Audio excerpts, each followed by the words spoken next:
Módulo 2. Herramientas de análisis interno. Ante todo, veamos qué es el análisis sectorial. Es el estudio de la situación de un determinado sector de producción, distribución y consumo de bienes, servicios o productos de un país y de los elementos que lo componen, teniendo en cuenta el entorno político y de gobierno, estructura social y de población, elementos históricos, situación económica nacional e internacional, cultural, medio ambiente, entre otros. Para realizar un análisis sectorial, se debe tomar en cuenta los factores internos y externos. Para ello, existen diferentes herramientas que facilitan esta labor.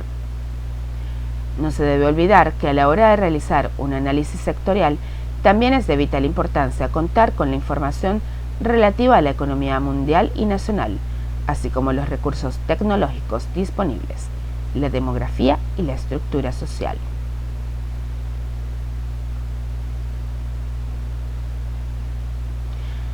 Los análisis internos.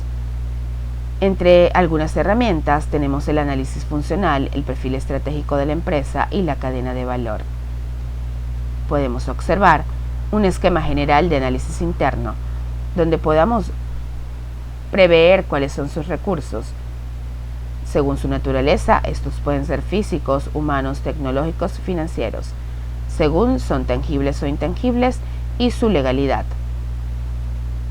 Observar las capacidades esenciales, habilidad organizativa de la empresa en el uso de sus recursos para la realización de diferentes actividades.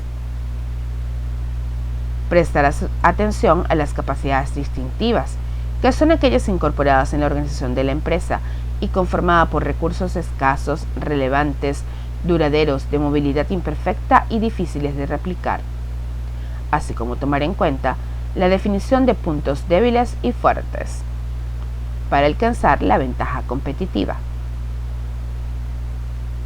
Algunas herramientas de análisis interno. Análisis funcional, que es el estudio de las actividades discretas, es decir, capacidades o competencias esenciales que la empresa realiza dentro de cada una de sus funciones empresariales. Perfil estratégico es el análisis gráfico de las actividades discretas. Es la representación gráfica del análisis funcional. Cadena de valor, identificación y descripción de las actividades necesarias para el desarrollo del negocio, de las relaciones entre ellas y de su potencial como fuente de ventaja competitiva. Una de las herramientas más utilizadas para el análisis interno de las organizaciones es la matriz DOFA, que se utiliza para el estudio de la situación de una empresa o proyecto analizando sus características internas, es decir, sus debilidades y fortalezas, y su situación externa, amenazas y oportunidades. Es una herramienta que nos sirve para conocer la situación real en la que se encuentra una organización, con el objetivo de poder planear una estrategia de futuro. Desde su invención a principios de la década de los 60, el análisis de las fortalezas, debilidades, oportunidades y amenazas de un emprendimiento ha constituido la manera más popular de iniciar la planificación de una estrategia organizacional. Una DOFA que se precie de tal debe iniciarse con la mejor información posible, totalmente actualizada, específica y proveniente de los expertos de la organización en cada una de las áreas. Esto incluye a los asesores y los subcontratistas, si los hay, y la información proveniente de publicaciones especializadas, fuentes oficiales y datos de primera mano. Por definición, las situaciones del contexto externo escapan al control de la organización, que solo puede adaptarse o perecer. ¿Cómo lo hará? De manera muy simple, controlando sus factores internos, los únicos que puede modificar. Por lo tanto, se debe partir de lo inmodificable, que en realidad es lo que más condiciona el análisis. Esta matriz es capaz de responder las cuestiones más básicas del análisis. ¿Cuáles factores internos pueden considerarse fortalezas o debilidades y en qué medida? Con respecto a qué factores externos son fortalezas y frente a cuáles son debilidades. ¿Qué nivel de impacto puede asignarse a cada enfrentamiento según criterios acordados de antemano?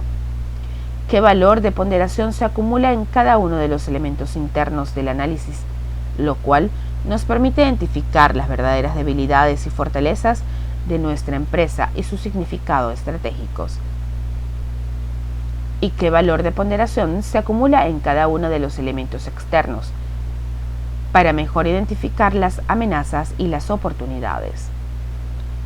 Para comprender de forma más exacta las dimensiones que se tienen en cuenta en un análisis DOFA, se ha de responder a 4 grandes preguntas, que son las que dirigen desde un principio los criterios y pautas para optar por la estrategia que mejor se adhiera al momento presente. Estas son: ¿cuáles son las fortalezas? ¿Cuáles son las oportunidades que el entorno ofrece? ¿Cuáles son las debilidades o carencias? ¿Y cuáles son las amenazas a las que se ha de enfrentar? Las fortalezas comprenden los puntos fuertes internos de cada área de la organización, una ventaja competitiva y diferenciadora respecto a los demás. Una vez que se conocen aquellas fortalezas que caracteriza a la organización, se debe reforzar y utilizarla como una herramienta de empuje hacia un objetivo planeado. Las oportunidades son aquellas circunstancias del entorno que potencian de forma favorable los planes y a la organización misma. Cuando es capaz de reconocer estas oportunidades, los beneficios se multiplican y el proceso hacia el éxito se hace mucho más fácil. Las debilidades son aquellas partes internas de la organización que se deben superar, puesto que suponen una desventaja, pero como es sabido, una debilidad es la opción de transformación y revolución interna. Sea cual sea la debilidad, será la tenacidad de los miembros de la organización la que permita afrontarla y convertirla, quizás, en la oportunidad que se busca para transformarla en una fortaleza. Las amenazas provienen del entorno, es decir, una situación desfavorable para la organización. Esta situación adversa puede suponer un riesgo para nuestros planes profesionales. De lo que se trata es de poder conocerlas a tiempo para preverlas y anticiparnos. Conocer estrategias eficaces ante estas amenazas nos permitirá superarlas de forma asertiva y beneficiosa. La secuencia de actividades para la elaboración de la matriz. Teniendo en cuenta la actividad y las distintas áreas a través de las cuales se manifiesta la organización, identificar y describir las situaciones o factores del contexto externo que podrían afectarla. Segundo, a la vista de estas situaciones, describir las condicionantes internas que tienen el cometido de enfrentarlas y cuál es su estado actual. Tercero, cuando se ha descrito todo el escenario, valorar o priorizar la importancia relativa de esos elementos dentro de cada categoría, según los criterios que se decida utilizar. Y por último, una vez priorizada, se plasman en el cuadro que se tenga a bien utilizar. Se puede observar a continuación un ejemplo de ello. Gracias por su atención.